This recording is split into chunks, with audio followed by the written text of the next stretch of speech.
Thank you for coming back to Big Z's Garage, where we focus on projects people are doing in their garage, the services and other types of things that they can use for those projects. This is great because this is going to be one of the first episodes that I've had where not only am I following up on someone's project that we had done previously, but also a service that I had used previously in another episode. If you're not familiar with the surroundings here, we're at Williamsfield, Old Williamsfield Air Force Base, and we're back at JetStrip. And if you can see back there in the corner behind me, that is the Busaru.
So yeah, when it came back from the media blast, it exposed a lot of areas that we weren't aware of, some of which were made worse because of the high pressure of the media. You know, he said as he's hitting it, but it didn't do as badly as a sand type media or right. You know, a coarser media would. That would have scratched the surface and pocked it. Well, and it heats it up more, but it also would have the heat then would have made the metal even more fatigued. So right. We're gonna have to repair these types of areas there.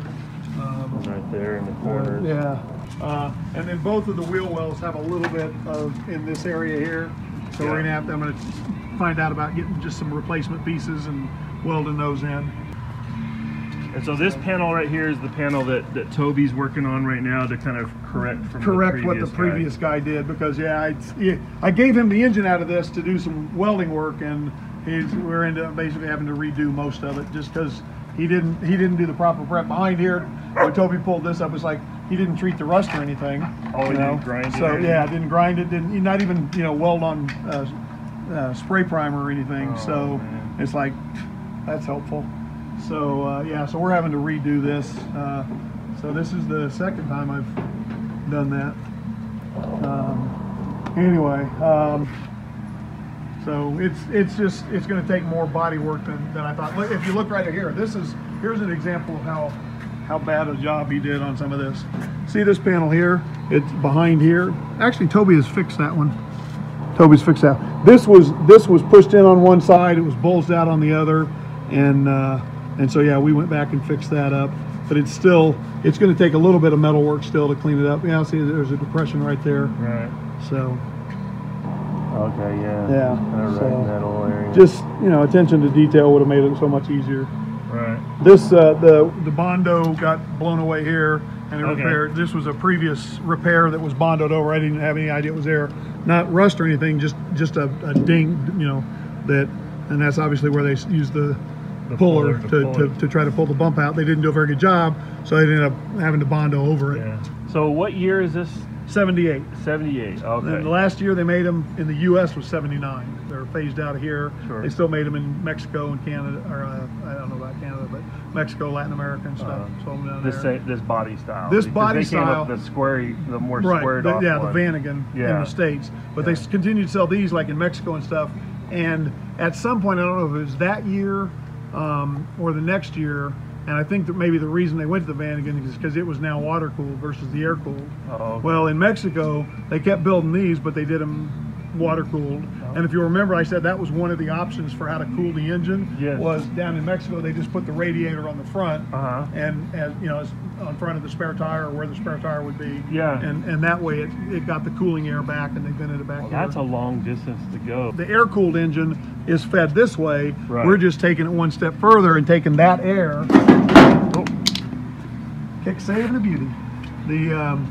The radiators will sit on either side, and so the air is coming in that duct will get sucked through the radiators. And you're sealing it so that it has to go through. It has to go through there. Yeah, it'll be an airtight. So we've got Chuck has got a special compound that he's been kind of working with. Yeah, Ceramotech, which I happen to have a 5-gallon bucket of it right here. Yeah. We're in the process of redoing the garage, so it's a mess. Yeah, he and I are going to work on creating some labels. Yeah, the labels for it. Yeah. Yeah. And I got one I can show you here in a minute, but this is. I don't even think you put a label on this one for me. Yeah, he didn't even put a label on it. Warning one. But it's white. Yeah. Right. It's just a white with the ceramic granules in the paint to reflect the heat, and then it'll also act as a sound deadener as well. Right. So where are you putting this all on the inside? Yeah, it's going to be underneath the carpeting and underneath the headliner and stuff. So it'll basically be similar to the brand name Lizard Skin or something like that, where they even have two separate coatings.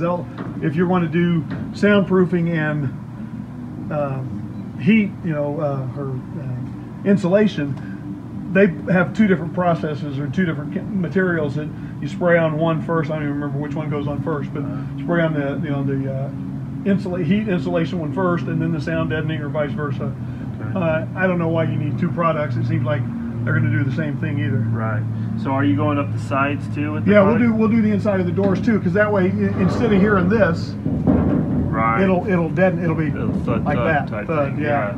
So you'll totally envelop then the inside, the interior and everything, and then I'm assuming you got the original seats for here, right? Well, no, I have them, but we're not putting them back in. Like I said, the back seat, I think we figured out we're gonna be able to use the Subaru back seat because it has a fold down capability, and it'll give her the space to put the bed and stuff in there. Right. Interesting here when they did the media device. See all those numbers there? Yeah. I was trying to figure out what they were, but the top number is 1937, which is the last 4 digits of the VIN. So what I think that is the codes for the different options that it had. Oh, really? Color codes and stuff like that. I mean, that's I'm thinking because they always do that at the factory. As it's going down the line. As it's going down the line, it's like, okay, we know this, or maybe it could be inspectors' numbers that hey, I signed off on this. Somebody else, But the 1937 is. Unless it's just a pure coincidence, but a 4-digit, that's 1 in 10,000 odds. Yeah. But that's the last 4 of the VIN. So. Yeah. Now, are you going to use your nifty little rig right there? Well, right now it won't work without expanding it because it was made for an AC Cobra. Okay.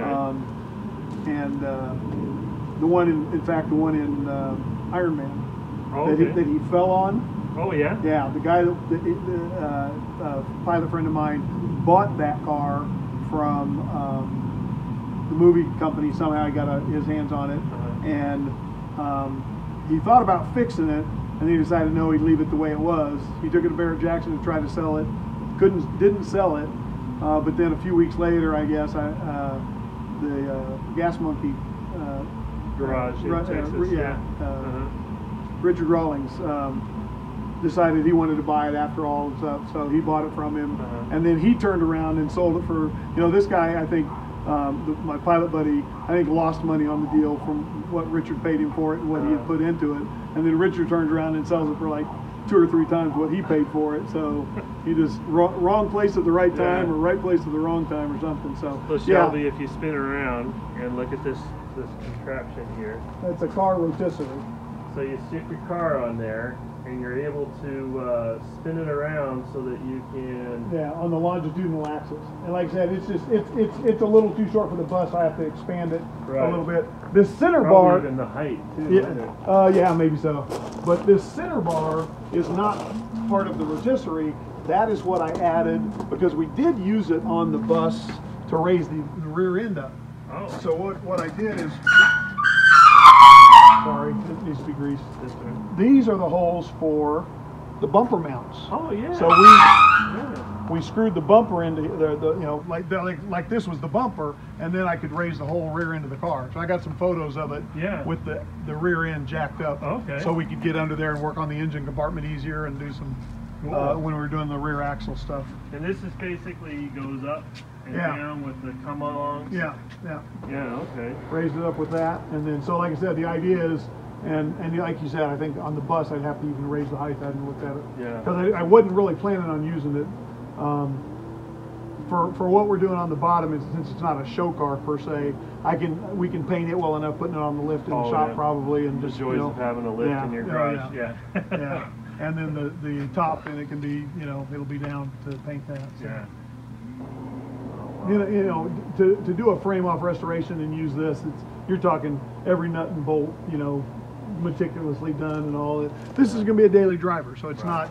I don't want to put that level of detail into it when she's going to be driving it every day. It's a fun car. Yeah. It looks like you got a good welder on. He's helping me out a lot now, and I'm doing some of it. He's doing some of it. He's really more doing the body work. He can do the body work a whole lot better than I, and then I'm still doing a lot of the welding. But between the two of us, we'll get it knocked out. Hopefully, like I said, I got a couple more weeks off, and between when I'm not working on getting the house ready for the renovation, and then I'm out here working either on this or on my buddy's Mustang. Yeah, so this is a friend's son. I'm helping him with his Mustang. We just did the engine pull a couple nights ago, so he's kind of working on it while I'm working on that. And if he needs help, I call him, or he calls me, and if I need help, I call him. And so this is the tranny that came off of that. Yeah. And then the engine. And there's his engine, 302. And we got an engine stand on the way because mine's in use now. So he bought one, and it's supposed to be here this week, early part of next week. And so we're gonna throw it on there. He'll finish stripping down the engine and take it down to 5-star over in West Phoenix.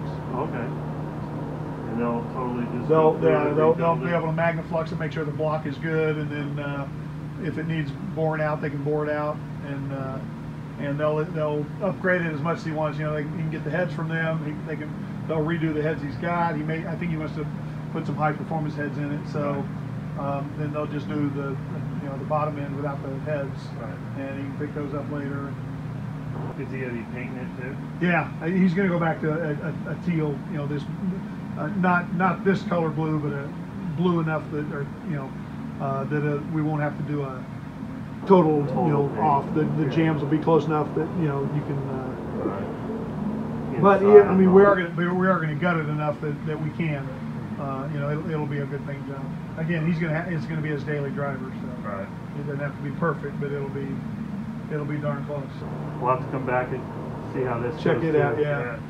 Well, there you have it. An update on the Busaru project, and it looks like they've got another project, a Ford Mustang project, that we'll keep tabs on and see how they're doing. But that's it for this episode.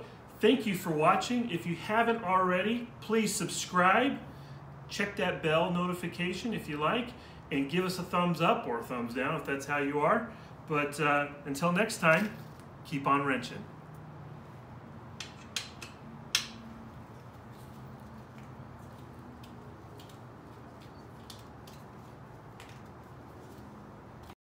You think I need to redo it?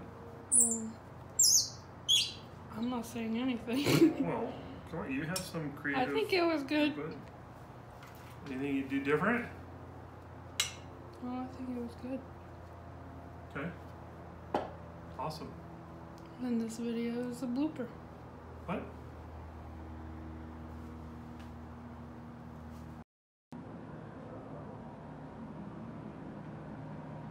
Oh. Well. There's a blooper reel. Right there.